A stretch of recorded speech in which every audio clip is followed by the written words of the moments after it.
Você tem dificuldade de lidar com as suas emoções? Gostaria de ser mais racional ou gasta muita energia quando bate aquela frustração de alguma coisa que deu errada na sua rotina, que você tinha planejado e que foi por água abaixo? Fica aqui comigo que esse vídeo é para você. E no final eu ainda tenho um recado especial.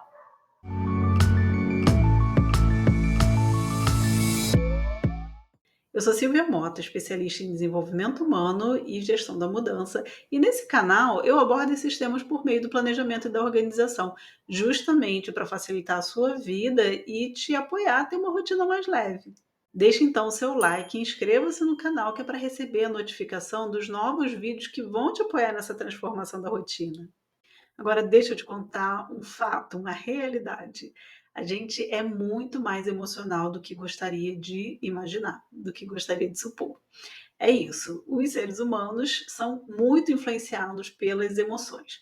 Essa coisa de racionalizar demais é relativamente recente. Ela ganhou popularidade aí na primeira revolução industrial e vem ganhando corpo, né, ao longo desses anos e é uma característica do capitalismo, né, tem seu lado bom e tem seu lado ruim. O lado bom é que surgiu com ele o método científico, então a gente consegue, estudar e testar e comprovar como que as coisas funcionam de verdade. Então a gente, sai ali do achismo, da suposição, dos dogmas, isso é muito bom.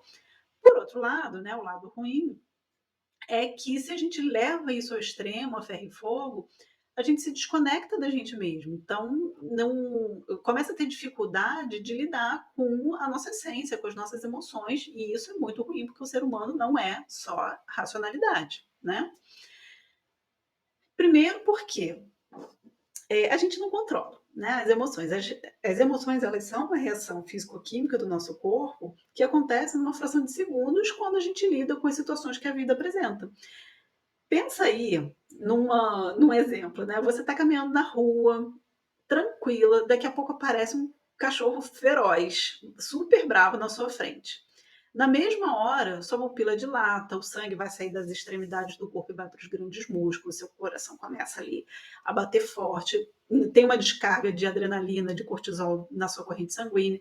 Por quê? É o seu corpo reagindo instintivamente a uma situação que te gera medo.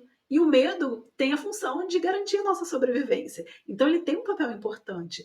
O que você controla? É como que você vai reagir a essa situação, né. Então, com essas descargas todas, né, no corpo, com esses movimentos que involuntários, né, não foi você que pensou: "Ah, eu vou colocar mais sangue nos meus músculos para eu poder correr ou para".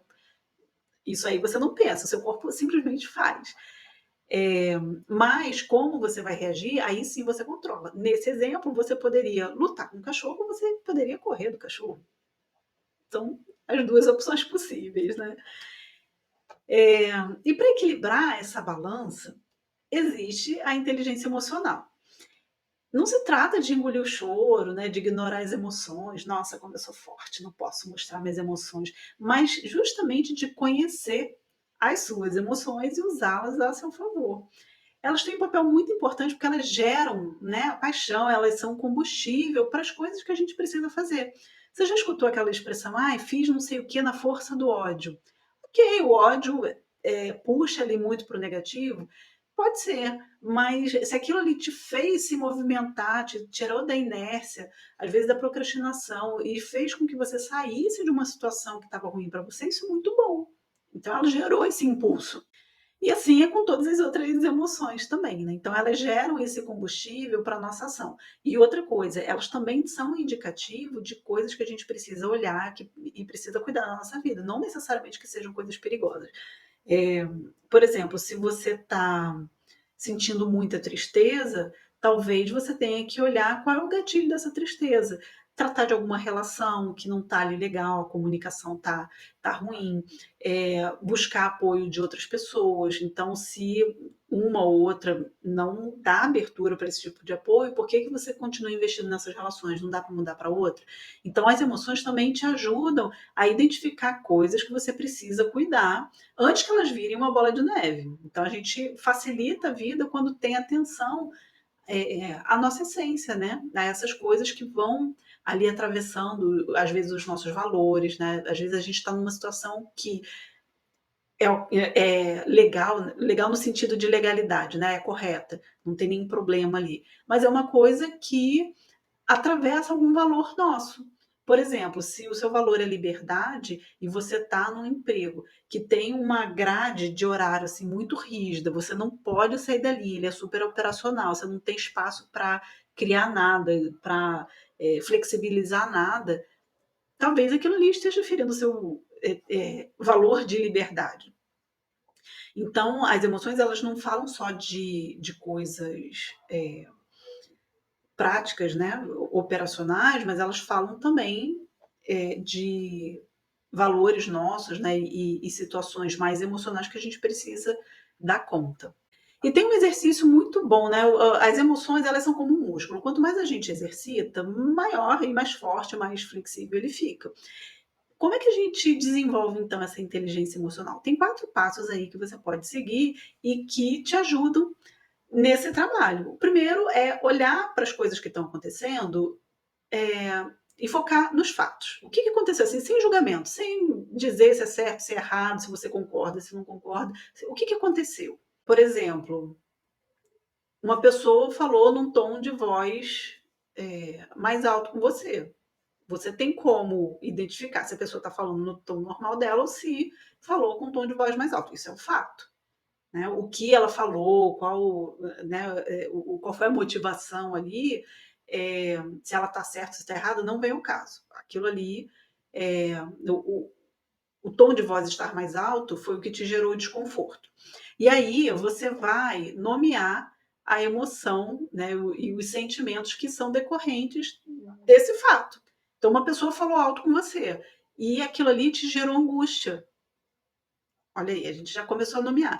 Por que gerou angústia? Então, o terceiro passo é você identificar qual é a necessidade que está por trás. Então, vamos supor que quando você era criança, muitas pessoas acabavam gritando com você e isso te gerava essa sensação de desamparo. Então, quando uma outra pessoa hoje em dia fala mais alto com você, mesmo que não tenha a ver com essa relação de desamparo, mas você conecta com essa situação que você viveu. E consegue, a partir daí, decidir como que você vai lidar com isso. Ok, eu tenho uma necessidade de ser amparada. Se não, uma pessoa qualquer grita comigo e eu sinto essa necessidade de desamparo, como que eu posso suprir a minha própria necessidade de desamparo? Esse é o primeiro passo. Agora, você pode extrapolar isso também e fazer um pedido para essa pessoa para ela cuidar do tom de voz e não gritar mais com você, falar mesmo que seja alguma coisa dura, alguma crítica, que ela se esforce para falar num tom normal, porque aí você consegue escutar de fato o que ela está falando, e identificar o que você vai fazer com isso, né, com essa informação, se é só escutar, se é tomar alguma providência, enfim. Não é uma garantia de que a outra pessoa vai te ouvir. Ela pode falar assim: "Ah, que frescura, mimimi", e simplesmente ignorar o seu pedido. Isso pode acontecer, é um fato, né, a gente não controla o comportamento do outro, a gente só controla o nosso. E aí, por isso que é importante, quando a gente identifica a nossa necessidade, encontrar meios da gente mesmo suprir essa necessidade, sem depender do outro. Quando o outro acolhe o nosso pedido, na verdade ele está dando um presente, né, pra gente e a gente aproveita isso. Só que a gente não pode ficar só dependendo disso. Mas esse exercício, né, esses 4 passos, você avalia os fatos, nomeia suas emoções, identifica a sua necessidade relacionada ali àquela emoção e depois, encontra uma forma de suprir sua necessidade você mesma ou um pedido para o outro. São 4 passos que ajudam a fortalecer a sua inteligência emocional, né? Esse músculo das emoções, que depois vão reverberar em todas as outras coisas. Um exemplo com a rotina, né? Você precisa que a cozinha esteja limpa e organizada quando chegar em casa e você combina isso com as pessoas que moram com você. E aí você chega em casa e tá tudo bagunçado, tá tudo sujo, não tem nada pronto. Sobe a raiva, imagina, né? Como é que você vai lidar com essas pessoas? Você vai sair explodindo e reclamando com todo mundo, muito provavelmente, você não vai conseguir que as pessoas realmente façam o que foi combinado explodindo dessa forma. Mas também não precisa deixar passar. Como que você vai controlar a sua raiva? Ou seja, você vai reconhecer que está ali com a emoção e vai encontrar um jeito de lidar com ela. E usar isso como: "Olha, tem um ponto aqui que está ruim, eu preciso cuidar da minha relação com as outras pessoas para que os acordos sejam cumpridos por todas as partes envolvidas". Então a gente consegue levar isso para nossa rotina para facilitar ali a relação com as outras pessoas que dependem da gente. A nossa rotina ela não é só a nossa vida, não é só o que eu tenho que fazer na minha, lista, né, de afazeres. Envolve um monte de gente, né? Se eu sou mãe, tenho os meus filhos, se eu sou casada, tenho um companheiro, uma companheira tem, né, a parceria. É, se tem funcionários, por exemplo, ou em casa ou no trabalho, né, se a pessoa é gerente, é líder de alguma coisa, tem funcionários para lidar, a vida dessas pessoas também impacta na rotina. Então a gente precisa lidar com as emoções para conseguir lidar com as relações que vão fazer com que a rotina seja mais pesada ou mais leve. Ficou claro por aqui? Me diz se está fazendo sentido, me diz aqui nos comentários, como que você está lidando aí com as suas emoções, se tem muitas situações em que você, não controla. Me conta aí. Tem uma outra, informação aqui que é bem legal, é que existem emoções básicas que já foram mapeadas, né, elas são a felicidade, a tristeza, o nojo, o medo, a surpresa e a raiva. Estou citando aqui que é para facilitar a sua vida, mas elas, na verdade, são vividas, experienciadas pelas pessoas num leque assim de opções. Então, a felicidade, por exemplo, ela pode ter várias nuances, né? O contentamento, a alegria, a satisfação, são formas diferentes da gente vivenciar a felicidade. Se você quer se aprofundar um pouquinho mais sobre isso, se você tem curiosidade, existe um site muito legal chamado Atlas das Emoções. Eu vou deixar o link dele aqui embaixo. Ele originalmente abre em inglês, mas você tem como mudar no próprio site o idioma para português. E acaba facilitando bastante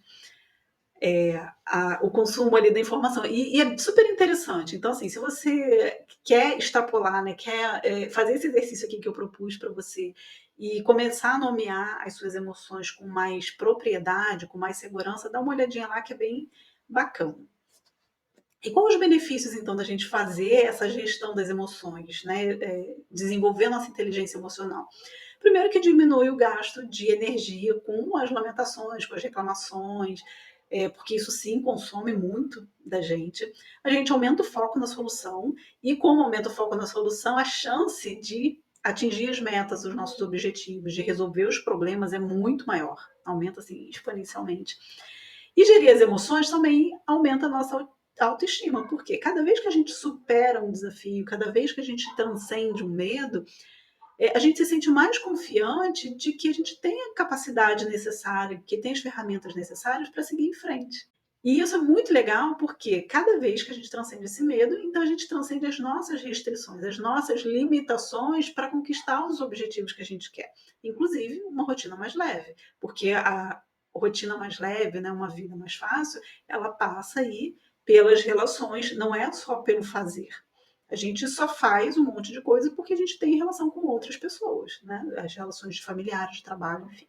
A inteligência emocional ativa o seu poder de realização. Guarda isso aí na sua cabeça porque é bem importante. Na mentoria, e aí o recado, né, que eu disse que ia dar lá no começo do vídeo, a mentoria de ordem ao caos, ela passa pela mentalidade, por autoconhecimento, ferramentas e ação propriamente dita, né? É uma mentoria que eu ofereço para apoiar as alunas a conquistarem, a desenvolverem mentalidade, comportamento que sustentam a rotina que elas querem ter, a vida, o estilo de vida que elas querem ter.